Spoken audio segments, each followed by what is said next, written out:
Dear students, ഇന്ന് നമുക്ക് Indian കോൺസ്റ്റിറ്റ്യൂഷനെ കുറിച്ച് പഠിക്കാം.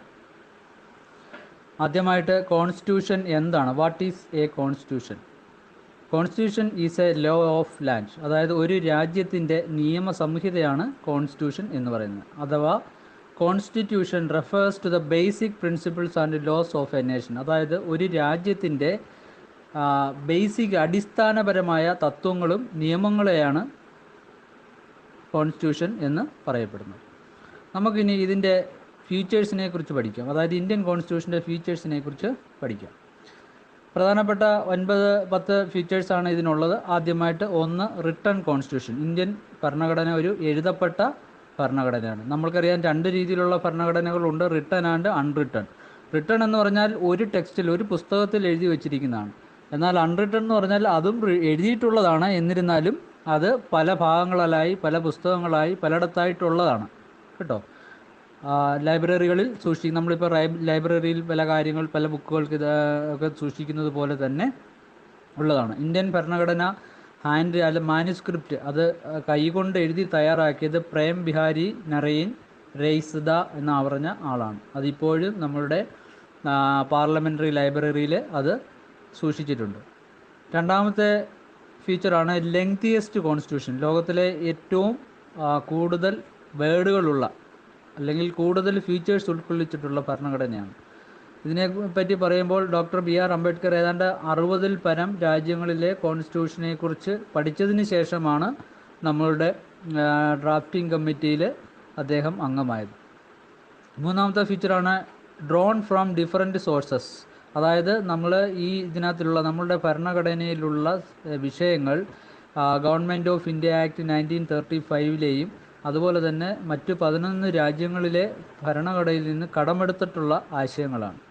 നാലാമത്തത് federal system and unitary features, അതായത് ഒരു ഫെഡറൽ സംവിധാനം, അതായത് ഒരു സ്റ്റേറ്റ് ഗവൺമെൻറ്, ഒരു സെൻട്രൽ ഗവൺമെൻറ്, പിന്നീട് ഏക സിറ്റിസൺഷിപ്പ്, അതുപോലെ തന്നെയുള്ള എന്നാൽ ഭരണത്തിനായി ഇത് പലതായി ഡിവൈഡ് ചെയ്തിട്ടുണ്ട് എങ്കിലും ഒരു ഏകത്വ സ്വഭാവമാണ്.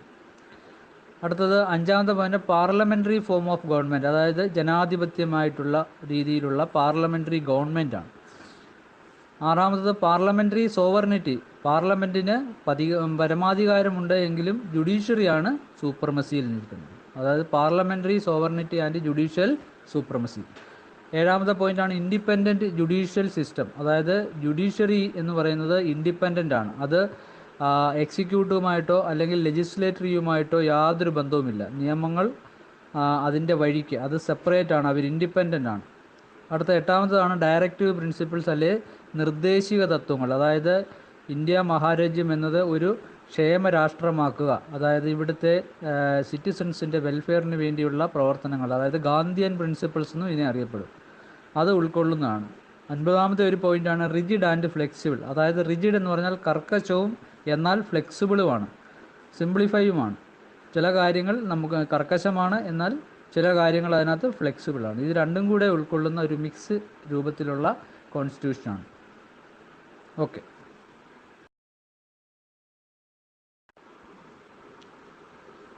ഇനി നമുക്ക് ഹിസ്റ്ററി ഓഫ് ഇന്ത്യൻ കോൺസ്റ്റിറ്റ്യൂഷൻ, അതായത് ഇന്ത്യൻ കോൺസ്റ്റിറ്റ്യൂഷൻ്റെ നാൾ വഴികളെക്കുറിച്ച് നമുക്ക് ഒന്ന് നോക്കാം. ആദ്യമായിട്ട് 1773 ഈസ്റ്റ് ഇന്ത്യ കമ്പനിയുടെ ഇന്ത്യയിലെ പ്രവർത്തനങ്ങളിൽ ബ്രിട്ടീഷ് പാർലമെൻറ്റ് ഇടപെട്ടുകൊണ്ട് റെഗുലേറ്റിംഗ് ആക്ട് 1773 നടപ്പിലാക്കുന്നു. അതിനുശേഷം പിന്നീട് 1793 ഉണ്ടാക്കിയ ചാർട്ടേഴ്സ് ആക്ട്, അതായത് റെഗുലേറ്റിംഗ് ആക്ടിനെ റിന്യൂ ചെയ്യുകയാണ് ബ്രിട്ടീഷ് പാർലമെൻറ്റ് ചെയ്തത്. അതിനകത്ത് ചില ഭേദഗതികളൊക്കെ വരുത്തി റിന്യൂ ചെയ്തു. പിന്നീട് 1861 ബ്രിട്ടീഷ് പാർലമെൻറ്റ് നടപ്പിലാക്കിയ ഇന്ത്യൻ കൗൺസിൽ ആക്ട്, ഇതിൻ പ്രകാരം ബ്രിട്ടീഷ് ഈസ്റ്റ് ഇന്ത്യ കമ്പനിയുടെ പ്രവർത്തനങ്ങളിൽ ഇന്ത്യൻ എക്സിക്യൂട്ടീവ്സിനെ, ആ എക്സിക്യൂട്ടീവ് കൗൺസിൽ ചില ഇന്ത്യക്കാരെയൊക്കെ നിയമിക്കുകയും അവരുടെ ക്യാബിനറ്റ് ഫങ്ഷൻ ചെയ്തുകൊണ്ടുള്ള ഒരു സംവിധാനമായിരുന്നു ഇന്ത്യൻ കൗൺസിൽ ആക്ട്. പിന്നീട് 1919 ഗവൺമെൻറ് ഓഫ് ഇന്ത്യ ആക്ട് നടപ്പിലാക്കി. അപ്പോൾ ഈ 1919 ആയപ്പോഴത്തേക്കും ഇന്ത്യയിലെ സ്വാതന്ത്ര്യ സമരങ്ങളൊക്കെ ഇന്ത്യയുടെ പല ഭാഗങ്ങളിൽ വളരെയധികം കൊടുമ്പിരി കൊണ്ടിരിക്കുന്ന ഒരു സാഹചര്യമായിരുന്നു. ഈ സമയത്താണ് ഗവൺമെൻറ് ഓഫ് ഇന്ത്യ ആക്ട് 1919 നമ്മുടെ ഈ പറഞ്ഞ ബ്രിട്ടീഷ് ഈസ്റ്റ് ഇന്ത്യ കമ്പനിക്ക് വേണ്ടി ബ്രിട്ടീഷ് പാർലമെൻറ്റ് നടപ്പിലാക്കുന്നത്. ഇതിൽ പ്രധാനമായും നമുക്കറിയാം, അതായത് ബ്രിട്ടീഷ് ഈസ്റ്റ് ഇന്ത്യ കമ്പനിയുടെ പ്രവർത്തനങ്ങളിൽ ആദ്യം വൈസ്രോയി ആയിരുന്നു, അതായത് അതിൻ്റെ മെയിൻ പവറായിട്ടുള്ള ഒരു വ്യക്തി എന്ന് പറഞ്ഞാൽ. അതിനുശേഷം പിന്നീട് ഈ ഭരണ സംവിധാനത്തിന് വേണ്ടി ഇവർ പല പ്രൊവിൻസുകളായിട്ട് തിരിച്ചു, ബ്രിട്ടീഷ് പ്രൊവിൻസുകളായിട്ട് നിയമിക്കുകയും അവിടെ ഓരോ ഗവർണർമാരെ നിയമിക്കുകയും ചെയ്തു. അപ്പോൾ അങ്ങനെയുള്ള ഈ ഗവർണേഴ്സിൻ്റെ കൗൺസിൽ ഇന്ത്യക്കാരെ ചേർത്തുകൊണ്ട് ഭരണപരിഷ്കാരങ്ങൾ നടപ്പിലാക്കി. അതാണ് 1919 ഗവൺമെൻറ് ഓഫ് ഇന്ത്യ ആക്ട് എന്ന് പറയുന്നത്. പിന്നീട് അതിനുശേഷം 1930-32 കാലയളവിൽ നടന്ന റൗണ്ട് ടേബിൾ കോൺഫറൻസ്, അതായത് 1930 നമുക്കറിയാം, 1930 പൂർണ്ണ സ്വരാജ്, 1929 ലാഹോർ സമ്മേളനത്തിലാണ് പൂർണ്ണ സ്വരാജ് എന്നൊരാശയം വരികയും അതിനനുസരിച്ച് നമ്മുടെ സ്വാതന്ത്ര്യ സമര സേനാനികളെ നമ്മുടെ രാജ്യത്തെമ്പാടും പ്രക്ഷോഭങ്ങളും നിസ്സഹകരണ പ്രസ്ഥാനങ്ങളും മറ്റ് സ്ട്രൈക്കുകളും ഒക്കെ നടന്നുകൊണ്ടിരിക്കുന്ന ഒരു സമയത്താണ് ഈ ഒരു പൊളിറ്റിക്കൽ സൊല്യൂഷന് വേണ്ടി ബ്രിട്ടീഷ് ഗവൺമെൻറ് ഇന്ത്യക്കാരായിട്ടുള്ള സാമൂഹിക, സാംസ്കാരിക അല്ലെങ്കിൽ രാഷ്ട്രീയമായിട്ടുള്ള ആളുകളെയൊക്കെ ബ്രിട്ടനിൽ വിളിച്ചു വരുത്തി ഒരു ടേബിളിൻ്റെ മുന്നിലിരുന്ന് ഈ കാര്യങ്ങൾ ചർച്ച ചെയ്യുന്നതിന് വേണ്ടി റൗണ്ട് ടേബിൾ കോൺഫറൻസ് വിളിച്ചു കൂട്ടുകയുണ്ട്. അത് 1930 മുതൽ 32 3 വർഷം തുടർച്ചയായി നടക്കുകയും ചെയ്തു. അപ്പം അതിനുശേഷം പിന്നീടാണ്, ആ സമയത്താണ് 1934 MN റോയുടെ ഒരു മനസ്സിലുണ്ടായ ഒരു ഐഡിയ ആയിരുന്നു, ഇന്ത്യക്ക് വേണ്ടി ഒരു കോൺസ്റ്റിറ്റ്യൂവൻ്റ് അസംബ്ലി ഉണ്ടാക്കുകയും അതിലൂടെ ഒരു കോൺസ്റ്റിറ്റ്യൂഷൻ ഇന്ത്യക്ക് വേണ്ടി നിർമ്മിക്കണം എന്ന ഒരു ആശയം ഉടലെടുക്കുകയും ചെയ്തു. ഓക്കെ. പിന്നീട് 1935 government of India act British government പാസ്സാക്കി. ബ്രിട്ടീഷ് പാർലമെൻറ്റാണ് അത് പാസ്സാക്കിയത്. അതിൽ പ്രധാനപ്പെട്ട ഒരു ചേഞ്ചസ് എന്ന് പറഞ്ഞു കഴിഞ്ഞാൽ വൈസ്രോയ്സ് കൗൺസിൽ ഇന്ത്യക്കാരായിട്ടുള്ള അംഗങ്ങളെ ഉൾപ്പെടുത്തിക്കൊണ്ട് ഈ പറഞ്ഞ ഭരണ സംവിധാനങ്ങളെല്ലാം വിപുലപ്പെടുത്തുന്ന ഒരു സാഹചര്യമുണ്ടായി. അപ്പോൾ ഇതിൽ നിന്ന് 1935 ഈ ഗവൺമെൻറ് ഓഫ് ഇന്ത്യ ആക്റ്റിൽ നിന്ന് പ്രചോദനം കൊണ്ടാണ് നമ്മൾക്ക് ഒരു കോൺസ്റ്റിറ്റ്യൂഷൻ ഉണ്ടാകാനുള്ള ഒരു സാഹചര്യം അല്ലെങ്കിൽ നമ്മുടെ ഇന്ത്യൻ നേതാക്കളിൽ അന്ന് ഉടലെടുത്തത്. അപ്പോൾ ഈ 1935 ഗവൺമെൻറ് ഓഫ് ഇന്ത്യ ആക്ടിന് ശേഷം പിന്നീട് 35 തന്നെ പിന്നെ രണ്ടാം ലോകമഹായുദ്ധം ആരംഭിക്കുകയും ഇന്ത്യക്കാരായിട്ടുള്ള സൈനികരെ അതിലേക്ക് വലിച്ചിഴക്കുകയും ഇന്ത്യക്കാരായിട്ടുള്ള നേതാക്കളോട് പോലും ആലോചിക്കാതെ ആ ഒരു കാര്യത്തിൽ ഇന്ത്യയെ പങ്കെടുപ്പിക്കുകയും, അപ്പോൾ ഇന്ത്യക്കാരിൽ നിന്നുള്ള വിദ്വേഷം മറികടക്കാൻ വേണ്ടി August offer 1940 Lord viceroy Lord Linlithgow അത് 1940 പുറപ്പെടുവിച്ച ചില ഓഫറുകളുണ്ട്. അതായത് ലോകമഹായുദ്ധം അവസാനിച്ചതിന് ശേഷം ഇന്ത്യക്ക് കൂടുതൽ പങ്കാളിത്തവും കൂടുതൽ കാര്യങ്ങളിൽ കൂടുതൽ സ്വാധീനവും നൽകാവുന്ന ഒരു ഓഫർ കൊടുത്തു. അതിനെയാണ് ഓഗസ്റ്റ് ഓഫർ എന്നറിയപ്പെടുന്നത്. പിന്നീട് അതിനുശേഷം 1945 രണ്ടാം ലോകമഹായുദ്ധം അവസാനിക്കുകയും ബ്രിട്ടനിലെ ലേബർ പാർട്ടി അധികാരത്തിൽ വരികയും ക്ലെമൻ്റ് ആറ്റ്ലി അവിടെ പ്രധാനമന്ത്രിയാകുകയും അദ്ദേഹം ഇന്ത്യക്ക് സ്വാതന്ത്ര്യം നൽകണം എന്ന് ആഗ്രഹിക്കുന്ന ഒരു വ്യക്തി കൂടിയായിരുന്നു. അങ്ങനെ അദ്ദേഹത്തിൻ്റെ താല്പര്യപ്രകാരം 1946 ക്യാബിനറ്റ് മിഷൻ അദ്ദേഹം ഇന്ത്യയിലേക്ക് അയച്ചു. അതിൽ ഉൾപ്പെട്ടിരുന്ന പ്രധാനപ്പെട്ട 3 വ്യക്തികളായിരുന്നു Stafford Cripps, AV Alexander, Pethick Lawrence. ഈ ഒരു ക്യാബിനറ്റ് മിഷൻ എന്ന് പറഞ്ഞു കഴിഞ്ഞാൽ ഇത് ഒരു വളരെ ഹൈ പവേർഡ് ക്യാബിനറ്റ് കമ്മിറ്റിയായിരുന്നു, മിഷനായിരുന്നു. ഇവരുടെ ഉദ്ദേശം ഇതായിരുന്നു, ഇന്ത്യയിൽ വന്ന് ഇന്ത്യക്കാർക്ക് വേണ്ടി അവർക്കൊരു ഭരണഘടന രൂപീകരിക്കുന്നതിന് ഇന്ത്യക്കാരെ സഹായിക്കുക എന്നുള്ള കാര്യവുമായിട്ട് ബന്ധപ്പെട്ടായിരുന്നു എത്തിയത്.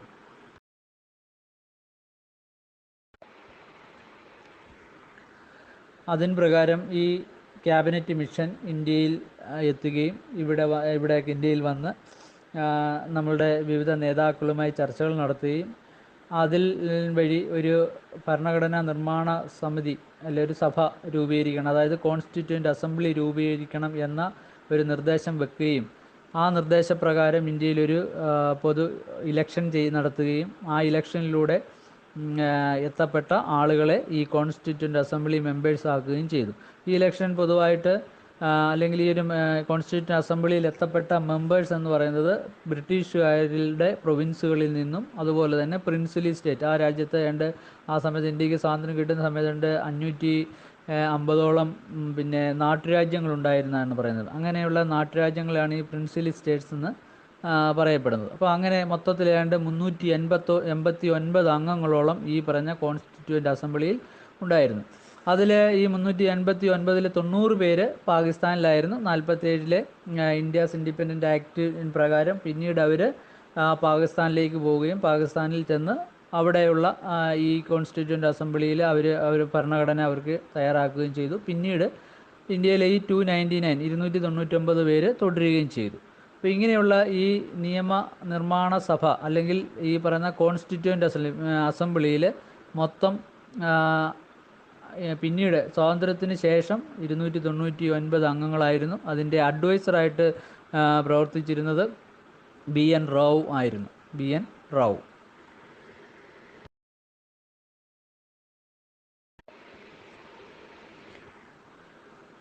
അങ്ങനെ നിയമിതമായിട്ടുള്ള ഈ കോൺസ്റ്റിറ്റ്യൂവൻ്റ് അസംബ്ലി അതിൻ്റെ ഫസ്റ്റ് മീറ്റിംഗ് 9 ഡിസംബർ 1946 കൂടുകയുണ്ടായത്.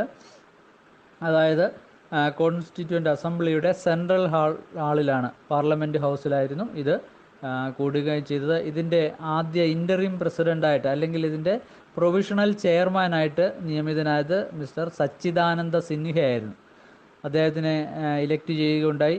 അതിനുശേഷം പിന്നീട് അതിൻ്റെ രണ്ടാമത്തെ മീറ്റിംഗ് 11 ഡിസംബർ 1946 കൂടുകയും അതിൽ ഡോക്ടർ രാജേന്ദ്ര പ്രസാദിനെ പെർമനൻറ്റ് ചെയർമാനായി ഇലക്ട് ചെയ്യുകയും ചെയ്തു.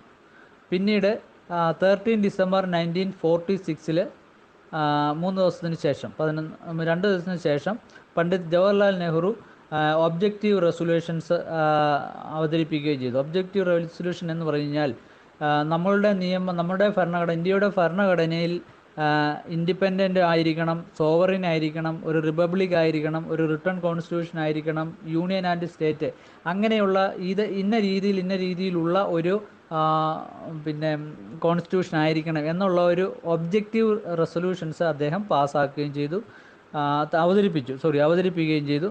പിന്നീട് ആ ഒബ്ജക്റ്റീവ് റെസൊല്യൂഷൻസ് 22 ജനുവരി 1947 പാസ്സാക്കുകയും ചെയ്തു.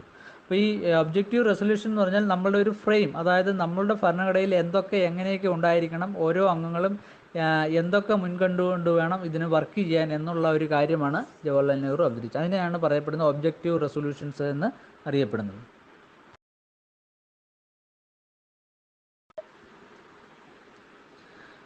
അങ്ങനെ 22 ജൂലൈ 1947 ഇന്ത്യക്ക് ഒരു ട്രൈക്ലർ ഫ്ലാഗ് നമ്മുടെ കോൺസ്റ്റിറ്റ്യൂവൻ്റ് അസംബ്ലി അംഗീകരിക്കുകയുണ്ടായി. പിന്നീട് അതിനുശേഷം ഈ ഇന്ത്യക്ക് സ്വാതന്ത്ര്യം എത്രയും വേഗം നൽകണമെന്ന ഒരു പർപ്പസിന് വേണ്ടി ലോർഡ് മൗണ്ടൻ ബാറ്റൺ പ്രഭു ഇന്ത്യയിലെത്തുകയും അദ്ദേഹം ഇന്ത്യൻ ഇൻഡിപെൻഡൻസ് ആക്ട് 1947 അവതരിപ്പിക്കുകയും അതിലൂടെ 14 ആഗസ്റ്റ് 1947 പാകിസ്ഥാൻ എന്ന ഒരു സ്വതന്ത്ര രാജ്യവും ഇന്ത്യ 15 ആഗസ്റ്റ് 1947 ഒരു സ്വതന്ത്ര രാജ്യം ആവുകയും ചെയ്തു. 29 ആഗസ്റ്റ് 1947 കോൺസ്റ്റിറ്റ്യൂവൻ്റ് അസംബ്ലിയിൽ നമ്മളുടെ ഡ്രാഫ്റ്റിംഗ് കമ്മിറ്റി ഉണ്ടാക്കുകയും അതായത് ഡോക്ടർ BR അംബേദ്കറിനെ അതിൻ്റെ ചെയർമാനായി നിയമിക്കുകയും ചെയ്തു. പിന്നീട് 26 നവംബർ 1949 ആയപ്പോഴേക്കും നമ്മളുടെ കോൺസ്റ്റിറ്റ്യൂഷൻ്റെ എല്ലാ വർക്കുകളും കംപ്ലീറ്റ് അത് ഫിനിഷാകുകയാണ് ഉണ്ടായത്. പിന്നെ 24 ജനുവരി 1950 എല്ലാ മെമ്പേഴ്സും ഈ ഒരു മാനുസ്ക്രിപ്റ്റ് കോപ്പിയിൽ സിഗ്നേച്ചർ ചെയ്തു. അതേ ദിവസം തന്നെ നാഷണൽ ആന്തം ആക്സെപ്റ്റ് ചെയ്തു. അതേ ദിവസം തന്നെ ഡോക്ടർ രാജേന്ദ്ര പ്രസാദിനെ ഇന്ത്യയുടെ പ്രഥമ പ്രസിഡൻ്റായി തിരഞ്ഞെടുക്കുകയും ചെയ്തു. അതിനുശേഷം 26 ജനുവരി 1950 ഇന്ത്യൻ കോൺസ്റ്റിറ്റ്യൂഷൻ നിലവിൽ വരികയും അത് പ്രാവർത്തികമാകുന്ന ഒരു സാഹചര്യം വരികയും പിന്നീട് 1952 പൊതു തെരഞ്ഞെടുപ്പ് നടന്ന് പുതിയ സെൻട്രൽ ഗവൺമെൻറ് അധികാരത്തിൽ വരുന്ന ഒരു സാഹചര്യമായിരുന്നു. അപ്പോൾ ഈ നമ്മളുടെ കോൺസ്റ്റിറ്റ്യൂഷൻ 24 ജനുവരി 1950 തയ്യാറായിരുന്നുവെങ്കിലും 26 നവംബർ 1949 തയ്യാറായിരുന്നുവെങ്കിലും അത് ഇനാക്ട് അല്ലെങ്കിൽ അത് നിലവിൽ വന്നത് 26 ജനുവരി ആണ്. അതിൻ്റെ കാരണം ഇന്ത്യയിലെ പൂർണ്ണ സ്വരാജ് എന്ന ആശയം റെസൊല്യൂഷൻ പാസ്സാക്കിയത് അംഗീകരിച്ചത് 26 ജനുവരി 1930 അതായത് ലാഹോർ സെക്ഷൻ, ഇന്ത്യൻ നാഷണൽ കോൺഗ്രസിൻ്റെ ലാഹോർ സെക്ഷനിലായിരുന്നു. അതുകൊണ്ടാണ് ഈ ഒരു ദിവസം ആ ഒരു പൂർണ്ണ സ്വരാജ് എന്ന ആ ഒരു അനൗൺസ്മെൻറ്റിൻ്റെ ഓർമ്മയ്ക്കായിട്ട് തിരഞ്ഞെടുത്തത്.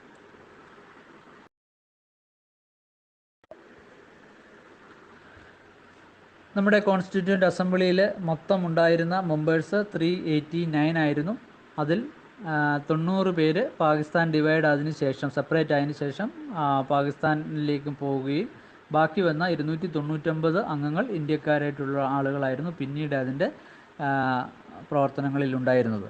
അപ്പം ഈ കോൺസ്റ്റിറ്റ്യൂഷൻ, നമ്മുടെ ഇന്ത്യൻ കോൺസ്റ്റിറ്റ്യൂഷൻ എഴുതി തയ്യാറാക്കാൻ കുറച്ച് സമയമെടുത്തു, വളരെ നാളുകളാണ് എടുത്തത്. 2 വർഷവും 11 മാസവും 18 ദിവസവുമായിരുന്നു. ഏതാണ്ട് 3 വർഷത്തോളം അതിനുവേണ്ടി സമയമെടുത്തിരുന്നു. അതുപോലെ തന്നെ ഈ ഇന്ത്യൻ കോൺസ്റ്റിറ്റ്യൂഷൻ തയ്യാറാക്കുന്നതിന് വേണ്ടി കോൺസ്റ്റിറ്റ്യൂവൻ്റ് അസംബ്ലി 11 സെഷൻസ് ആണ് കൂടിയത്. 11 സെഷൻസ് ആയിരുന്നു. അതിൽ മൊത്തം 165 ദിവസങ്ങൾ ഉൾപ്പെട്ടിരുന്നു.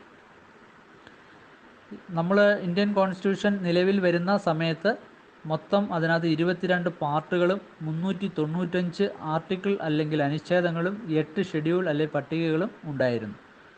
എന്നാൽ ഇപ്പോൾ, അതായത് ജനുവരി 2020 ആയപ്പോഴേക്കും അതിനകത്ത് 22 എന്നുള്ളത് 25 പാർട്ടുകൾ അല്ലെങ്കിൽ ഭാഗങ്ങളായും 470 അനുച്ഛേദമായും 12 ഷെഡ്യൂളുകളായും നിലകൊള്ളുന്നു.